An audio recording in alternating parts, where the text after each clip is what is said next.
Alors, comment on fait pour multiplexer des connexions MySQL? Alors, concrètement, à quoi ça sert?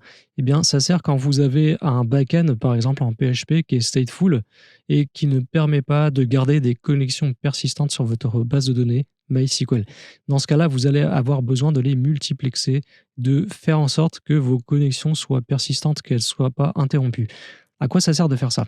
Mais alors, si vous avez un système qui commence à scaler, comme c'était mon cas il y a quelques années, alors j'ai travaillé dans une startup et ce qui s'est passé, c'est qu'on a eu de plus en plus de trafic et que, finalement, à la fin, nos back-ends ont, créé des, connexions de plus en plus importantes et à la fin, on a eu de problèmes de connexion et c'est un problème assez récurrent dans MySQL et dans les bases de données relationnelles d'une façon générale. C'est que si vous avez des back-ends qui créent des connexions et des ouvertures de connexions, ouvertures et fermetures de connexions à répétition, eh bien, vous allez avoir des problèmes si vous ne les gardez pas persistantes. Donc ça va dépendre de la stack technique que vous utilisez. Donc là, je parle de stacks techniques qui sont, finalement qui ont pas de contexte entre connexions entre les connexions. Donc c'est ce qu'on appelle, des backends qui sont stateless et donc typiquement, c'est le cas de PHP. Et ces technos-là, eh ben, elles ont vraiment aucun contexte entre vos connexions HTTP. Donc, chaque fois que vous recevez une requête, HTTP, vous devez commencer par ouvrir une connexion sur MySQL. Donc là, on est vraiment dans là, je parle d'applications qui sont très, très classiques, hein. C'est du Linux, Apache, MySQL, ce genre de choses. C'est vraiment des archis ultra classiques où on a un petit backend PHP et on a une petite base de données MySQL comme ça. Et on a des connexions qui vont de ce sens-là. Voilà.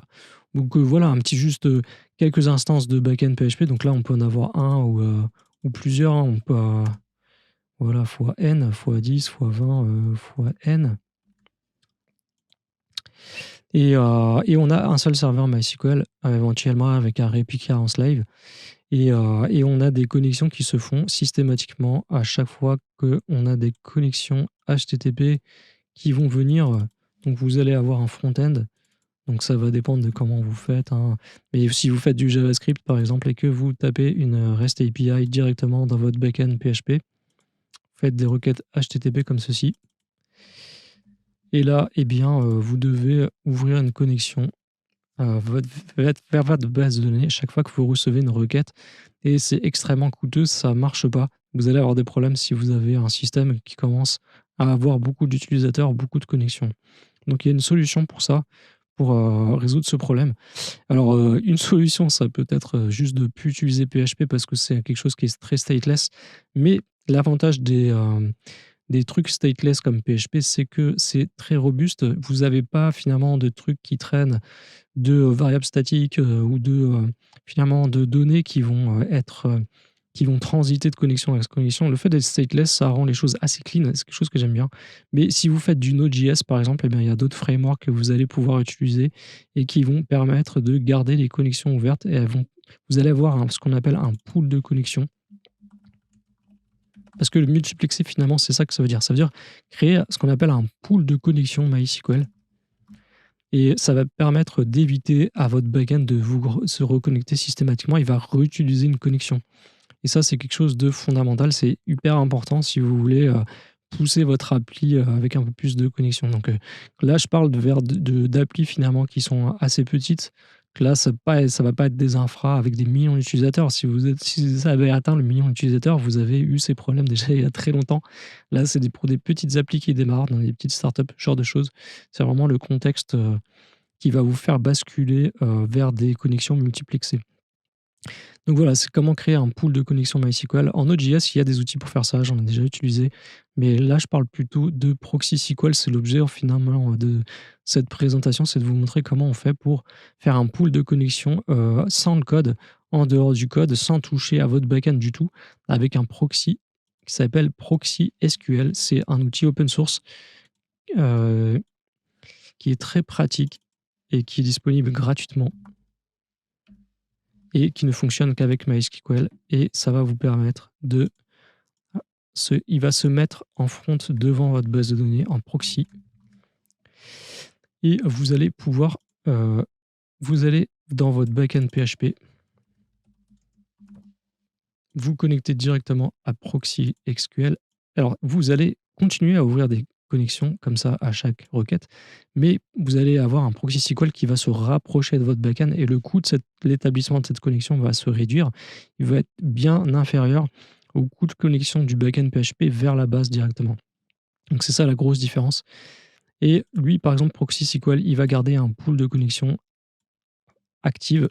Il va en avoir plusieurs et il va les garder ouvertes et puis il va les recycler. Il va se débrouiller pour faire en sorte finalement voilà, d'avoir des connexions qui sont toujours disponibles. Quand votre backend PHP vient sur Proxy SQL, eh bien, vous n'avez plus besoin d'attendre que l'actionnisation se fasse. Et surtout, vous allez éviter de gros problèmes sur votre serveur qui est MySQL ne supporte assez mal ce genre de choses. Et c'est pas mal de faire ça. Alors après, il y a d'autres avantages à avoir un proxy SQL comme ça, c'est que vous pouvez vous en servir comme load balancer.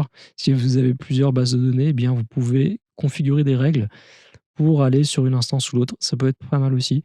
Et si comme moi, vous faites de la réplication sur une instance passive, eh bien ça, on va dire que c'est l'instance master,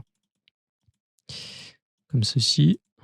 Mais vous pouvez aussi avoir un réplica slave. J'en ai déjà parlé dans une autre vidéo que j'ai faite la semaine dernière. Et, Et vous avez une réplication comme ceci qui se fait du master vers le slave.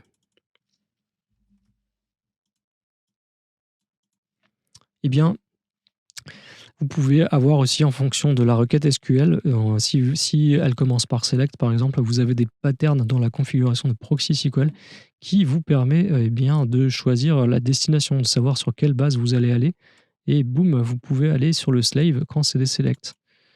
Et du coup, vous allez avoir une instance qui est plus optimale pour le read, qui ne permet pas de faire des opérations en écriture et qui a un petit délai aussi de synchronisation. Donc, sur Azure, si vous utilisez Flexible Server, il y a un petit délai parfois qui peut aller jusqu'à 1 ou 2 secondes, voire même un petit peu plus. Ça va dépendre dans quelle région vous mettez votre slave.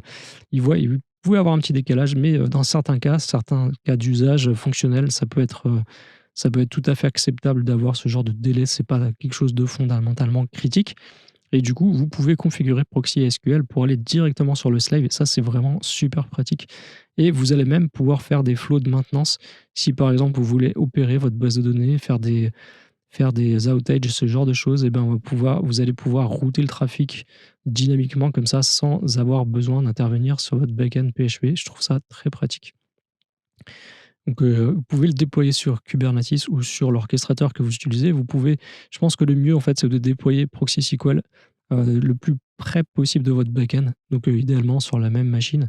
Je pense que c'est ce qu'il y a de mieux et ça va être pour réduire le coût de connexion qui va se faire quand même tout le temps sur PHP. Eh bien, ça va vous réduire le coût de connexion, qui se fait, en fait, à chaque requête HTTP et ça va également réduire le temps de réponse de votre UI. Si vous avez un front-end comme ceci, ben, ça va répondre beaucoup plus vite, ça va être beaucoup plus fluide.